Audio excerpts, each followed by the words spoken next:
Hello everyone, আসসালামু আলাইকুম। কেমন আছেন আপনারা সবাই?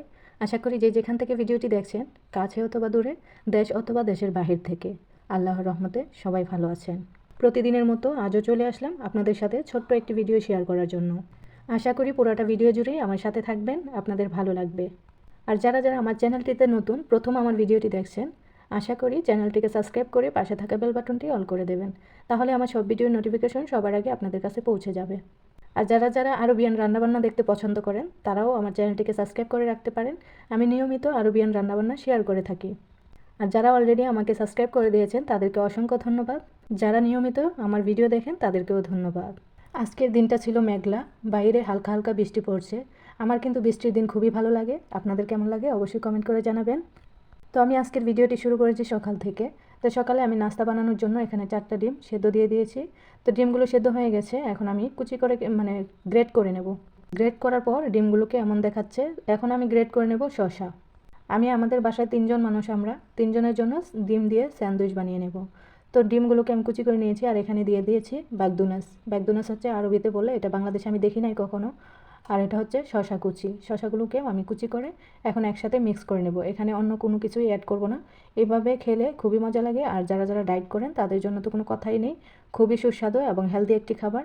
আর এখানে আমি নিয়ে নিয়েছি সাম্মুন, এটাকে আরবিতে সাম্মুন বলে। তো এটাকে আমি মাঝখান দিয়ে কেটে এটার ভেতরে আমি ডিমগুলো দিয়ে দিলাম। তো এভাবে আমি বানিয়ে নেব।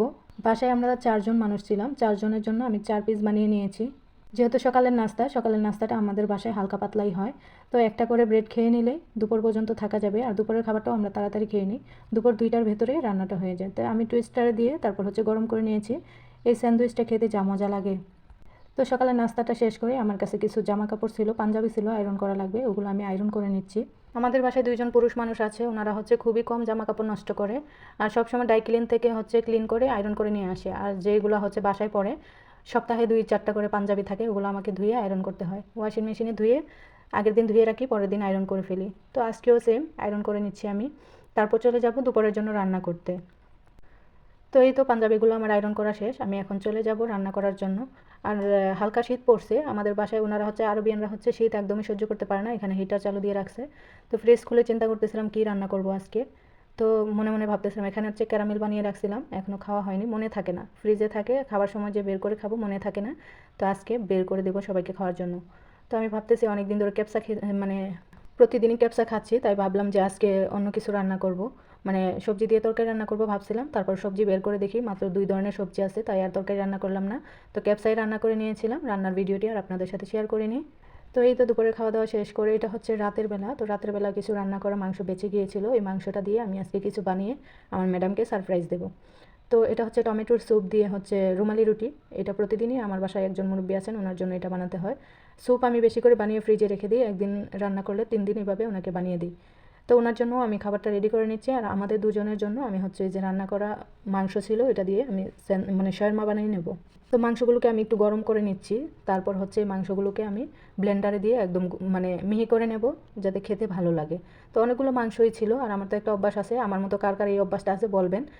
রান্না করা মাংস উঠিয়ে অর্ধেক খেয়ে ফেলি আমি। আপনাদেরকে এরকম অভ্যাস আছে কিনা জানাবেন। মাংসগুলোকে আমি হাড় ছাড়িয়ে নেব। আর এদিকে বড় সাইজের একটা পেঁয়াজ আমি ব্লেন্ড করে নেব, কুচি করে নেব ব্লেন্ডারে। তো এই তো এভাবে আমি কুচি করে নিয়েছি। তারপর আমি ক্যাপসিকাম আর গাজরটাকেও এভাবে কুচি করে নেব। তো গাজর কুচি করা হয়ে গেছে আমার, সবগুলো নামিয়ে নেব। এখন আমি মাংসগুলোর হাড় ছাড়িয়ে তারপর আবার ব্লেন্ডারে হালকা গুঁড়া করে নেব। তো এই তো আমার মাংস থেকে হাড় ছাড়ানো শেষ, এখন আমি ব্লেন্ড করে নেব। তো এই তো ব্লেন্ড করার পরের অবস্থা। তো এখন আমি একে একে সবগুলো সবজি ভেজে নেব আগে। গাজর, ক্যাপসিকাম, পেঁয়াজ এগুলোকে ভেজে তারপর কীভাবে বানাই আপনারা দেখতে পারবেন, সাথেই থাকুন। তো এখানে আমি অলিভ অয়েল দিয়ে দিচ্ছি, কারণ ইদানিং মেহমান ছিল বাসায় অনেক, খেতে খেতে অবস্থা খারাপ, সকাল বিকাল রাত সবসময় খাওয়া আর খাওয়া, ডাইটের 12টা বেজে গেছে। তো আমি এখানে অন্য রান্নার কোনো তেল ব্যবহার করিনি, একটু অলিভ অয়েল দিয়ে দিয়েছি আর পেঁয়াজ কুচিটা দিয়ে ভেজে নিয়েছি। তারপর আমি দিয়ে দেবো গাজর আর ক্যাপসিকাম কুচি, ভেজে নেব। রান্না করা মাংস আমি কখনোই ফেলে দিই না। আগে আমি যখন এখানে আসছিলাম, ওনারা 1 দিন 2 দিন ফ্রিজে রেখে তারপর ফেলে দিত। তো আমি ভাবলাম যে এভাবে নষ্ট করার কোনো মানে হয় না, এটা দিয়ে মজার কোনো রেসিপি বানানো যাবে। তো মাথায় আসলো শাওয়ারমা বানানোর জন্য। তো আমি এখানে সব কিছু রেডি করে নিয়েছি। আর পেঁয়াজ, ক্যাপসিকাম, গাজরটাকে ভেজে নিয়ে তারপর মশলা দিয়ে দিলাম। এখানে আমি শাওয়ারমার মশলা ছিল, তারপর রসুনের গুঁড়া ছিল, আদার গুঁড়া ছিল, একটা ম্যাগি মশলা দিয়ে দেবো। সরি, ম্যাগি মশলা একটা দিইনি, আমি অর্ধেকটা দিয়েছি, লবণ বেশি হয়ে যাবে এই জন্য। তো সবগুলোকে আমি একটু কষিয়ে নিয়ে তারপর দিয়ে দিলাম। ব্লেন্ড করা যে মাংসটা ছিল এটা দিয়ে কিছুক্ষণ নেড়ে নেব। তো আমি কিছুক্ষণ ঢেকে দিয়েও জাল করেছিলাম। এখন আমি এখানে ধনিয়া পাতা আর হচ্ছে আরবিয়ান একটা পাতা আছে, ধনিয়া পাতার মতো দেখতে কিন্তু ধনিয়া পাতা না, এটা হচ্ছে বাইকদুনাস, এই 2 ধরনের পাতা দিয়ে নেড়ে চেড়ে আমি চুলাটা অফ করে দিয়েছি।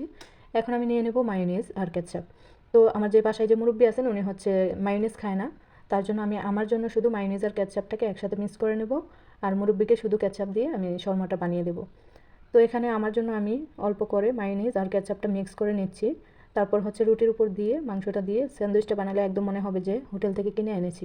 তো এই মিক্স করা শেষ, আর এই যে ব্রেডগুলো মানে এই রুটিগুলো দিয়ে আমি এখন বানাবো। রুটিগুলো অনেক বড় দেখেন, একটা শর্মা একজন খেতে পারবে কিনা সন্দেহ, তো আমি একটাই নিয়েছিলাম, আর মুরব্বির জন্য আমি 2টা বানিয়েছিলাম। তো আগে আমি মুরব্বির জন্য বানিয়ে নিই। অল্প করে কেচাপ দেবো, উনি হচ্ছে কেচাপও খায় না মায়োনিজও খায় না, আমি একটু দিলাম একটু ফ্লেভারটা ভালো আসার জন্য।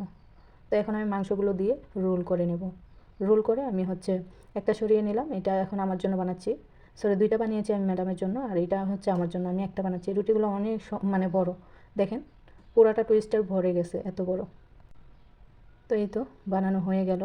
এই শর্মাটা খেতে আমার কাছে খুবই ভালো লেগেছিল, আর একজন খেতে পারিনি, আমার ম্যাডাম হচ্ছে একটার অর্ধেক খেয়েছিল আর আমি খেয়েছিলাম অর্ধেক। তো আমার ভিডিওটি আপনাদের কাছে কেমন লাগলো অবশ্যই একটা করে কমেন্ট করে জানিয়ে দেবেন। আপনাদের ছোট্ট একটি লাইক আর কমেন্ট আমাদেরকে পরবর্তী কাজে মনে অনেক সাহস যোগায়। তো যারা যারা আমার ভিডিওটি দেখছেন সবাইকে অনেক ধন্যবাদ। সবাই ভালো থাকবেন, সুস্থ থাকবেন। আল্লাহ হাফেজ।